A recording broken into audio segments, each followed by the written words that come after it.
saat ini dia udah nggak ada komersil lagi, udah tidak ada lagi, dia di blok langsung, nggak ada. Ya ini tadi ayahnya datang ke saya ini, nemuin saya ini, dia cerita semuanya sama saya. Tapi itu kan tentang hidup pribadinya, yang saya tidak bisa mengatakan di dunia publik ini.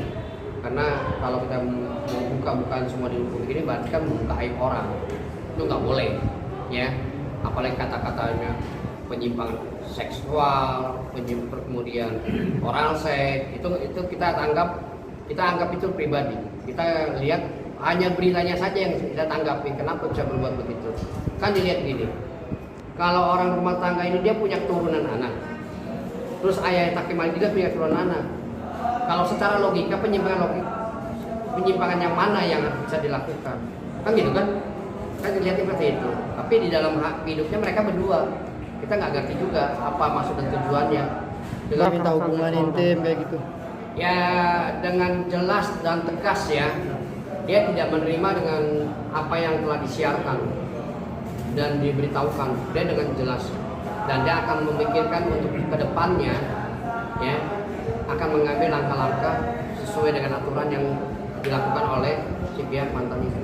Apa Ya mungkin membuat laporan polisi, mungkin juga dia melalui pengadilan, kita belum tahu. Saya sebagai penasihat hukum tinggal ngikutin aja bagaimana keinginan dia, tapi saya hanya membatasi, ya, dalam undang-undang ini bisa dan tidak. Kemudian saya berikan juga nasihat-nasihat agar ini tidak sejauh apa yang dipikirkan orang lagi mabok, lagi kena emosi kan.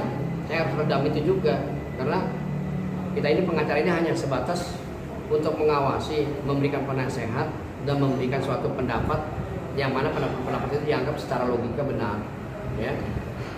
Nah, begini, ini kan mereka sedang ngerunding ya, ingin melaporkan tuh siapa dan siapanya. Saya kan nggak jelas juga, dan saya juga mau nanya yang mau dilaporkan itu siapa dan apa perbuatannya, kan seperti itu. Kalau itu udah jelas semua, karena ucapannya dampak terhadap dirinya dia merasa dirugikan, tentu kita mengambil sikap langkah-langkah itu. Tapi ini kan belum jelas. Nah, kita mau laporkan dia itu kepada siapa dan siapa namanya, di mana alamatnya mesti jelas. Jangan kita hanya melaporkan tidak tahu alamatnya, tidak tahu orangnya. Nah, buat apa kita laporkan? Kan sia-sia saja. Makanya tadi saya bilang kalau ingin membuat laporan itu mesti jelas nama dan alamatnya, supaya ini jelas juga apa konteksnya terhadap laporan itu, kenapa kita laporkan, sehubungan dengan apa, ya. Kalau misalnya merasa dirugikan, siapapun boleh saja melapor, nggak ada masalah. Tergantung nanti bagaimana polisi menyikapi dalam permasalahan yang dihadapi sama si ayah Taki Malik itu sama yang dilaporkan, seperti itu. Bang, kalau yang soal rong-rongan gitu bang ya, nah itu dalam artian spesifiknya seperti apa bang? Apa dia minta beli rumah atau mobil atau seperti apa sih bang? Ya saya nggak bisa mengungkap dia minta apa ya, tapi yang jelas si mantannya ini selalu meminta terus-terusan kepada si ayahnya Taki Malik. Artinya hidup itu selalu lah aslinya mendesak agar dia permintaannya dia itu diberikan apa sesuai dengan ucapannya dia. Tapi dengan kondisi sekarang ini kan tahu sendiri kan, kondisi ini kan susah semua ini. Keinginannya diminta, kalau dia pemberinya tidak ada kemampuan, apa yang diberikan? Nah itu tidak kesadarannya, sehingga dibawa ini berkepanjangan. Pemicunya adalah soal ekonomi, ya, masalah ekonomi ini. Akhirnya dia pecah, berantakan itu rumah tangga. Katanya dia seorang wanita foto dewasa ya, foto model dewasa katanya. Tapi kita nggak tahu nih, kita tidak tahu karena dia ucapan tadi ya.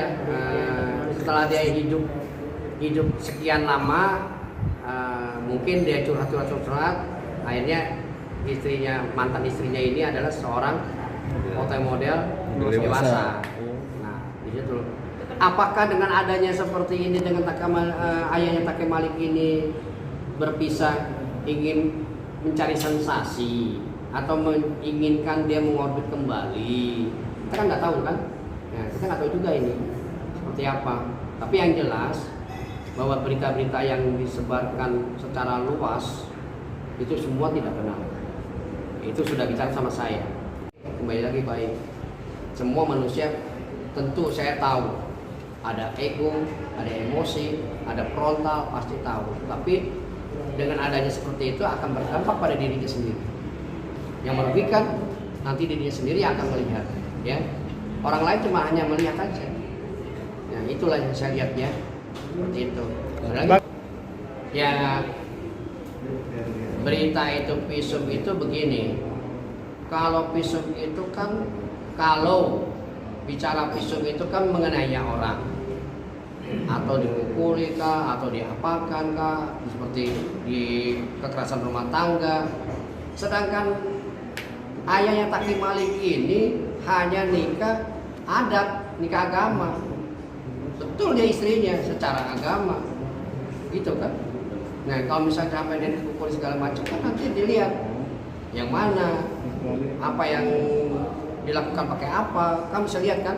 Karena ada kalau bisa divisum, kita juga bisa bicaranya nggak bisa itu, ya. Ini kita bisa dibuktikan juga semuanya.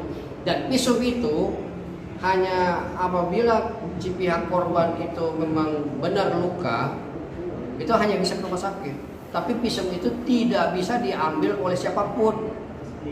Hanya yang bisa mengambil pada saat kepentingan proses hukum, yaitu penegak hukum, kan gitu. Jadi kalau misalnya mengatakan bahwa saya punya visum, itu bukan visum. Itu namanya minta keterangan aja bahwa dia sakit, kan selesai. Ya kan? Mana ada yang namanya visum diambil oleh seseorang? Nggak ada itu. Yang ada di rumah sakit. Nanti kalau apabila ada tindakan hukum, ada laporan polisi, polisilah yang mengambil visum itu menghadap kepada rumah sakit yang bersangkutan. Untuk kepentingan penyidikan. Ya.